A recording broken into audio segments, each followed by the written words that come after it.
And so, the Seahawks, my goodness, could you get any better than this?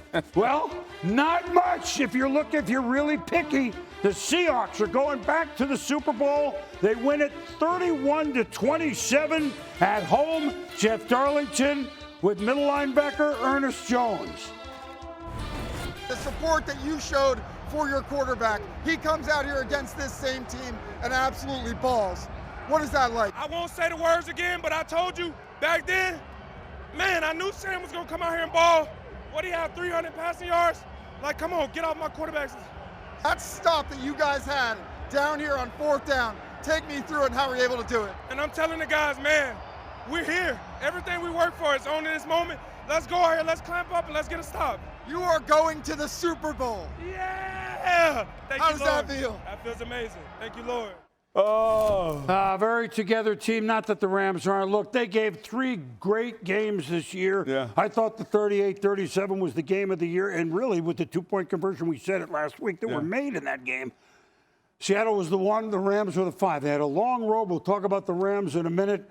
But where do we begin? Sam Darnold, he couldn't do it, right? 6 turnovers against the Rams the first 2 games. This time, let's see.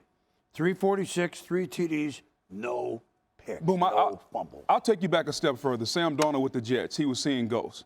Goes to Minnesota. Plays well, couldn't quite get over the hump. Played so well, they didn't want to sign him back. Goes to Seattle, and here's a guy in the biggest game of his career last week, the oblique injury. He didn't throw the football well, so now he comes out in the NFC title game, and all he does is line up and deal. 25 or 36 for 346. Sam Darnold played the best game of his career. He was accurate, he led, he was precise, he had great decision-making, and his rapport with Jackson Smith and Jigba was outstanding. He's the reason they're going to the Super Bowl. We're going to talk about this defense. This defense was outstanding. The run game was so-so. The reason Seattle won this game today was the accuracy, the precision, the timing, the leadership of Sam Darnold. And I couldn't be happier for a guy who came down the road that he did. From New York to Minnesota to here. How about Sam Darnold playing the game of his life today? No, and I think a lot of New Yorkers rooting for him, going like, you know, like maybe the Jets were the problem. Just maybe a little early. Sam Just Darnold. gave up on him a little early. And look, and Matthew Stafford as well. Let's not even, we will talk a bigger picture Rams, but Matthew Stafford, right? It was toe-to-toe, and the 2 receivers were toe-to-toe. You couldn't even leave this game for more than a minute. Both quarterbacks played outstanding. I think the biggest key to this game was the Rams secondary. Like the Rams defense, the front 4, if the front 4 didn't get home, could the Rams secondary hold up? It's been their biggest weakness all year. Special teams. They fired the special teams coordinator during the season. They replaced him. Special teams, an issue again today with the drop punt. And the secondary. The front 4 has gotten home, but the secondary hadn't been able to cover anybody all year. And it's amazing when you get in the biggest games, your biggest weaknesses show up against the best opponents. And here we are again today. What's the Rams' biggest weakness? Their secondary and special teams, and it showed up again today. And if you're Seattle, who knows them so well, you're going to attack them in those two categories, the secondary and the special teams. Here's an interesting one on Coach Mike McDonald, who young like Sean McVay. These are 2 of the best. And it was interesting, just like the AFC game, you have an offensive guru against a defensive guru. I just throw this out there. This game could have gone either way. I get it. Yeah. But when his Seahawks, remember he's been there only 2 years, he's won 26 games. Yeah. When they play a team for the second, no matter what happens in the first game, second or third time, like the Rams, you know what his record is, seeing him again? 8-0. Adjustments. Yeah. 8-0. It's pretty good. Hello. It's pretty good. Yeah. I mean, again, it's not like all better than, no, it's not about that, but adjustments, seeing, and putting guys in position, like you said, it's about us. Yeah, but it's a little bit about, okay, what didn't we do against the Rams a couple of times? And again, the Rams, I think, had more yards in this game, 479 to 396. So wasn't like that defense of Seattle. The Rams had rolled up yards on them 2 of the 3 games. However, when they needed plays like Witherspoon, et cetera, they made them. And sometimes it's the subtle adjustments. You're not. We live in a day and age where you're not going to be able to shut a team out, especially if you don't have inclement weather. But the adjustments that Coach McDonald can make, they made sure the running game wasn't an issue today from the Rams. They gave up a couple of yards early on, but they took the running game away and made Matthew Stafford play. That's what a good defensive coordinator does. I'm gonna take one thing away from you and make you play the other way. Even the same way with the Rams to a certain extent. No Charbonnet. Walker got loose a little bit early. This was a game where the quarterbacks were going back and forth and back and forth.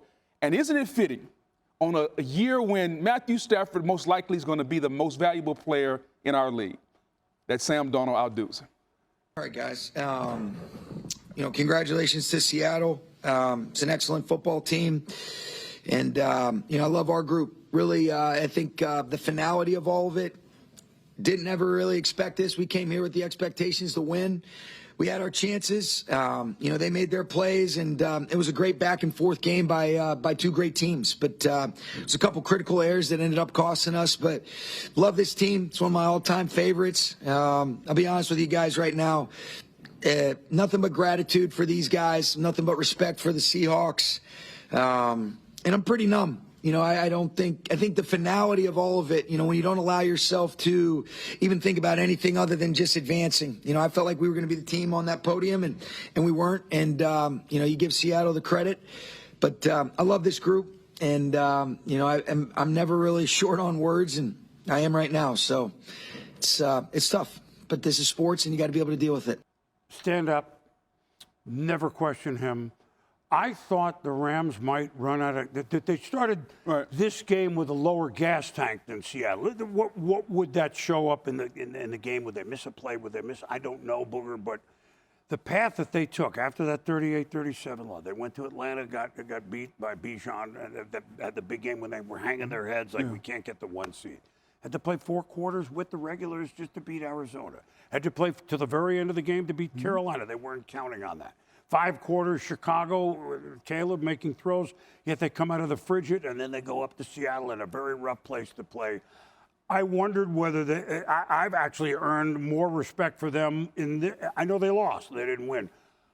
Unbelievable respect. I really thought the gas tank would be too low. Well, I thought the gas tank would be too low, but the gas tank wasn't. They played well. I mean, Matthew Stafford was outstanding. What you saw there is a coach who honestly thought they were going to win the football game. And the finality of the season, as he's walking to that podium, is hitting him square in the face. Season is over. Now come all the questions. What am I going to do at the quarterback position? Because in his mind, he knows this might have been his best chance with Matthew Stafford. Yes. So there's so many things running through his mind right now. You can tell it's kind of overwhelming. He doesn't really have all of his thoughts together. Stafford played outstanding.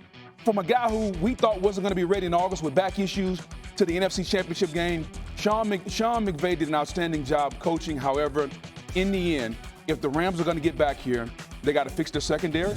They're going to have to figure out a way to either get Matthew Stafford to come back, or they got to figure out a way to get Jimmy Garoppolo ready. It's a long season, man. And there are no guarantees that you're going to get right back here. Just ask the Philadelphia Eagles. And so when you see McVay right there, he's numb. Because the finality of it, as players and coaches, we never think it's going to come. And then it shows up and hits us square in the face. Now what do we do? Like, that's an honest feeling, and it's a good chance for us to get a chance to see a glimpse of that. I don't know, and this is just me. We don't know what it took for Matthew. He may not be with the back in this, and then it was, quote, no problem. We really don't know all the things he went through. So, again, this to Matthew Stafford. Yeah. Will he play? I'm not. I have no knowledge on this at all. I hope so. As a football fan, yes, we do. He's going to be the MVP, and we hope this wasn't the last game for him. But I'm not. Hope so. I don't. We hope, but only he knows what he went through to get ready. But I think he had a blast this year. No, Didn't it look like that? He's going to win the MVP, Boom. Like, what more could he have done? They got to fix that defense. Yeah, they're good. Not good enough. But they're not quite good enough. Do you think the coach makes a difference? You betcha. 10-7, the Patriots had never won a playoff game in Denver before. Tom Brady lost twice to Peyton, once to Jake Plummer. Then there was a game in the 80s, but you know what? It's new history now for Mike Vrabel in the locker room.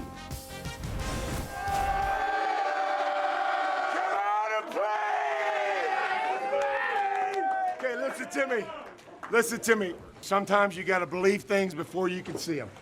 Okay, you got to believe them before you can see them. And from the time that we started, you did everything that we asked you to do. Okay, we said everybody's journey to this league looks a little different. just like everybody's journey to the Super Bowl looks a little different. Man, that's cool. It's pretty special. It's something that I won't forget. Road Warriors, 9-0 on the road, playing for this team and finishing in victory formation. I head bumped Will, and that was probably the hardest head bump of my life out there after I picked up the first down. So, special for those guys. We've been in that scenario a lot. I felt like most of the first half we played on their side of the field. We didn't score enough points offensively or capitalize on that field position. The turnovers hurt us, and we had our opportunities. I can't put our team in a bad position like that. So the defense, they played their tails off tonight. It was pretty remarkable. I just felt like whenever I gave them the short field, really hard for me to swallow that one because I just put them in a terrible spot. So hats off to them. They played outstanding. And of course, we all become experts on Stidham, who once upon a time was the heir apparent to Tom Brady, and you know where he went. Well, that was the play. That was the play that changed it. But for New England, Drake May, threw for 86 yards, but he ran for 68. Let's just switch the numbers. Yeah. And he ran at the right time, and there were no turnovers. That was, hey, they got away with things. The Charger game, the Houston game. I mean, they made five turnovers in the two previous playoff games today.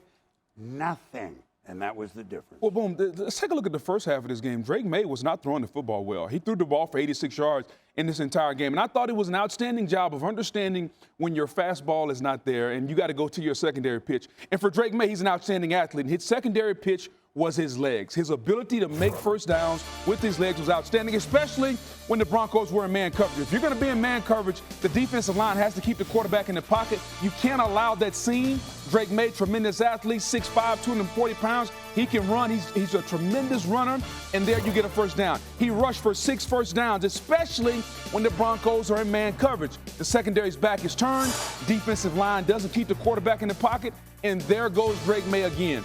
Time and time again, Drake May used his legs to get first downs. He used his legs to keep the Broncos off balance. And on a day when the weather turned inclement in the second half and he didn't have his fastball in the first half, I thought this was a masterclass of Mike Vrabel and Josh McDaniel telling Drake May, hey, when you have an opportunity, use your legs and run the ball. And he did that. The numbers don't look gaudy. This was a really good performance from him because he took what the defense gave. Well, I don't have a fastball. I got this. Yes. I have this. In retrospect, and it's easy to be an armchair quarterback or whatever you want to call it, I wonder if Sean Payton Booger will go, okay, we could have kicked the field goal and probably would have made that one and gone up 10-0. Yeah. That weather might have come in at the end of the game. It might have come in at halftime like it did. But do you think if he looks himself in the mirror, he goes, ooh, we could have gone up 10-0 and New England hadn't moved the ball at all? So the job of a coach is to put his team in the best situation. You got to understand situational football. Everybody knew the forecast for the game. You knew at some point the weather was going to get nasty. And at that point, you're up 7-0. All the momentum is with you. It's a 31-yard field goal. It's shorter than an extra point. Correct. Extra points are 33 yards. This is a 31-yard field goal. He turned it down. I don't care what analytics say. Sean Payton's job was to kick that field goal, go up 10-0, understanding, one, you keep momentum, two, the weather was coming and it was going to be difficult to move the ball. This was the last time they were inside the New England Patriots 30-yard line. Correct. You never know when it's going to come. And so I think if you ask Sean Payton in a private moment, I get what analytics say and I get being aggressive. Take the points. Go up 10-0, keep the momentum. Because you did your homework before the game. You knew the weather was going to turn nasty. And it was going to be, even though Will Lutz was a good kicker, it was going to be tough to kick in inclement weather. I thought this was a poor coaching decision and move by Sean Payton. Yeah, and unusual, although you get it. I mean, it was 4th and 1. I mean, we weren't shocked that he went for it on 4th and 1, but if you're going to go for it, how about run the ball? Right. I mean, it's 4th and 3 feet. Yes. Or a 31-yard field goal. Instead, you go reverse pivot with the quarterback making his first start. Right. Yeah. 300-something yards, 3 touchdowns, no picks. Every time they went and scored again, he came back, made some big-time throws on 3rd down, 2-minute drive, the 4-minute drive. The guy barely practiced all week, you know. Just really happy for him. He deserves it. Just been a rock for us the whole year. So just really happy for him. The toe-to-toe, Stafford and Darnold. These are the numbers. I mean, where do we sign up for this, Booger? This is 700 yards throwing, 6 touchdowns, no interception. And it's pretty good from a turnover standpoint. Neither quarterback made a turnover.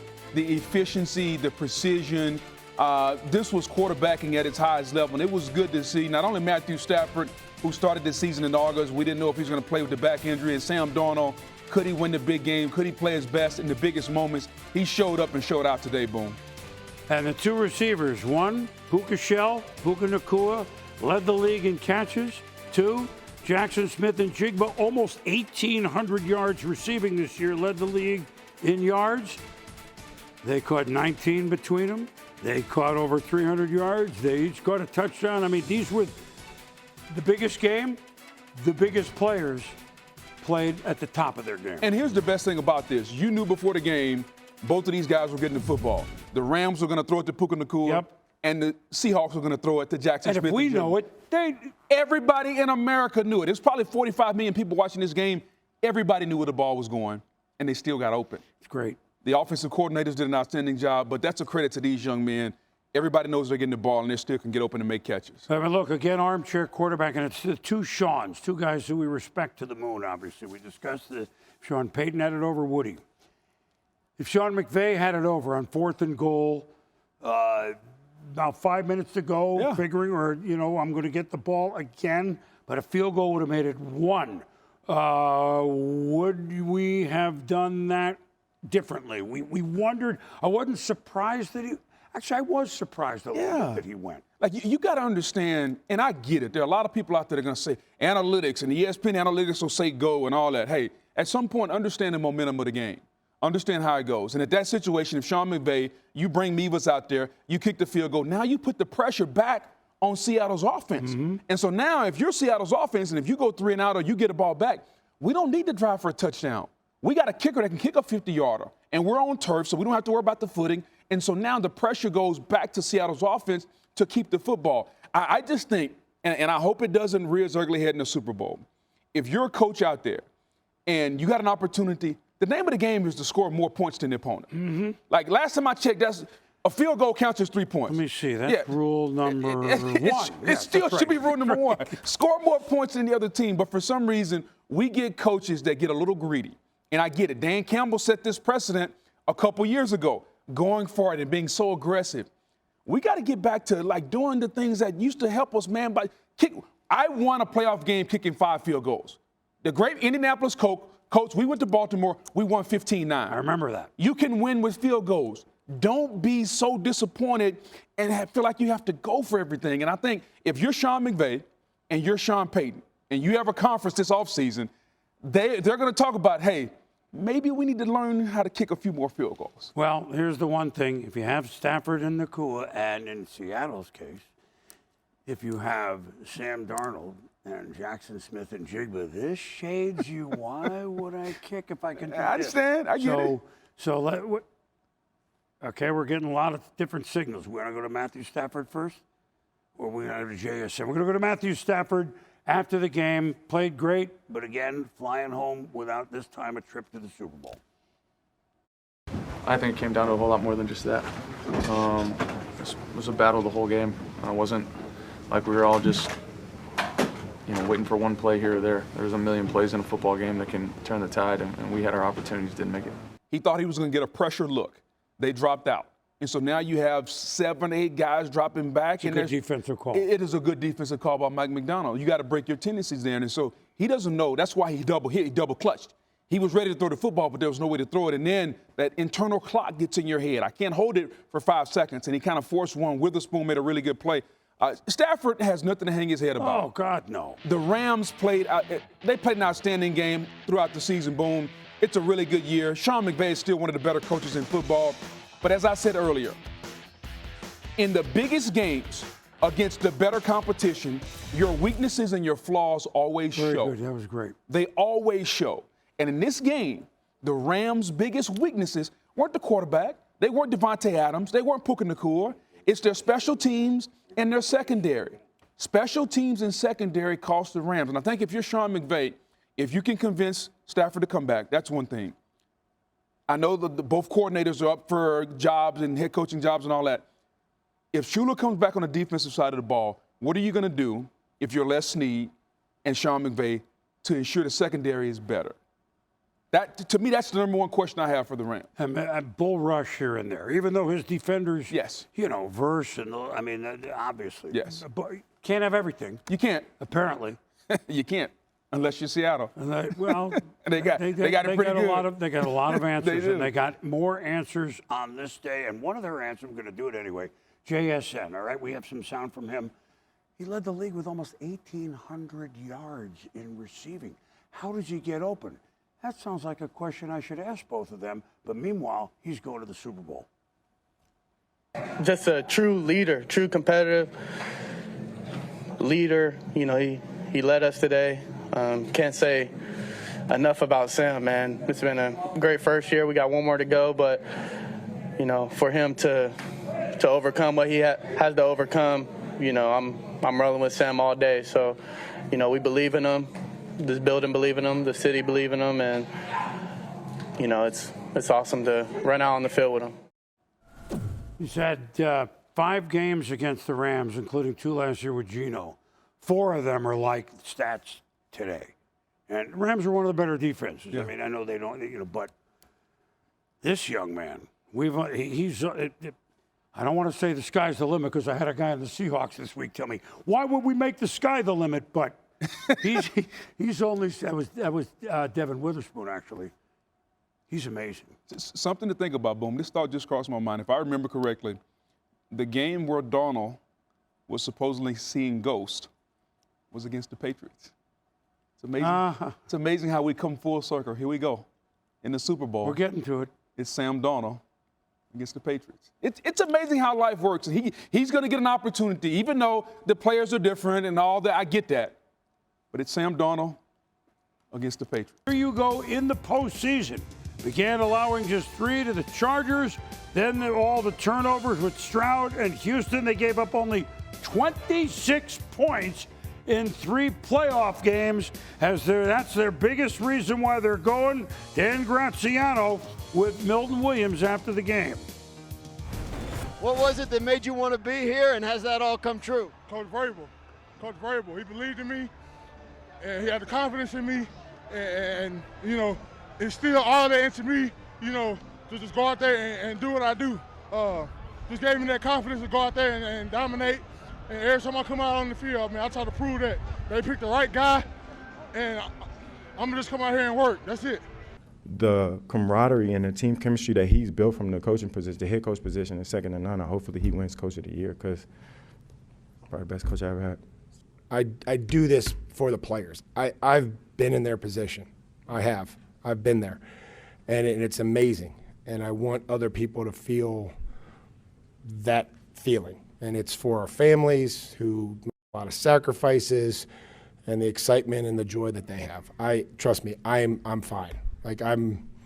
I'll be okay. I do this for the players to be able to experience this with their families, and our coaches to be able to experience it with their families. And there you go. We'll get to Mike here in a minute. But Mike's defense and core and the players and like we said, they lost 1 game from like October 1st on or whatever it is, and they keep going. So a little legitimate chip on their shoulder because the Chargers defense played very well against New England. But New England played better. Houston defense, all the sacks. They played very well against New England. But the Patriots defense played better. Well, Denver's defense, you saw, they hadn't allowed a short drive, but in the end, it was the Patriots defense that held Denver to 7 points. So at some point, we ought to say, well, I think this is a big part of it. Well, I think you have to say that. And first and foremost, let's understand this. Terrell Williams was supposed to be the defensive coordinator. Having a bout with cancer, he didn't call the defense. Zach Kerr, the linebacker coach, has been calling the defense all year long. So that's a little bump in the road. For this defense to play the way they've played with some of the things that they've dealt with is an outstanding job, testament to the coaching job that's been done. And this is a group that they put together. Milton Williams, free agent, the highest paid player in Patriots history. Caleb Von Chason, he was a cast-off from Jacksonville. Carlton Davis on his third team. Robert Spillane, nobody really wanted him. All these guys come to New England, and they get together with Mike Vrabel, and they play their best football. It's amazing what a coach will do. It almost reminds me of Indiana and Kurt Signetti in this way. He took a lot of guys that played at a lot of places, and he brought them to a place, and he put them under one coach, and he believed in them. Mike Vrabel did the same thing with all the players that I mentioned. He believed in them. He got them brought in the team camaraderie, and they played well. Outstanding job by Mike Vrabel. Well, so the Patriots were behind. Tom Brady and Edelman and Gronk brought them back ahead of the Seahawks 11 years ago in Arizona. They got to the one. It was 28-24. It was second down. And then this play happened. The name Malcolm Butler wasn't known by anyone, but now known in Super Bowl lore. Just like David Tyree, another unknown. And the Seahawks are stopped on the 1 yard line in the final seconds, 28-24. Little history lesson. I could speak 10 minutes on this game. At that point, New England was trying to repeat. They had lost, although against the Giants, unbelievably tough games. Had they lost that game, it would have been 3 losses in a row. Ooh, they can't win the big one. Seattle would have won 2 in a row, maybe had a chance to win 3 in a row. They might have been the team of the decade. It changed history or resumed it to New England, and Seattle never got back until now. I know I'm cramming a lot. Yeah. Now, on to Super Bowl in San Francisco, the next one. The 2 quarterbacks, Drake May and Sam Darnold. You think they're going to put on a show? Let's listen. It's a new team. It's a new era, and I respect and appreciate what the Patriots dynasty did. And unfortunately, they didn't come out with some wins here, but we changed that narrative and look forward to bringing our best football for Santa Clara. That'd be pretty special. I'm happy to be a part of this team, man. This group and this coaching staff is just, I'm really happy to be here. Happy to be in this position. I'm just going to continue to do the best that I can to put this team in positions to win football games. Quarterbacks, defenses, who comes to the forefront? Biggest question mark about Super Bowl 60 is Drake May. I think we know what we're going to get from Sam Darnold and this Seattle offense. What are we going to get from the Patriots offense? If Drake May and Josh McDaniel can't put up 21, 24 points, they got no shot of winning.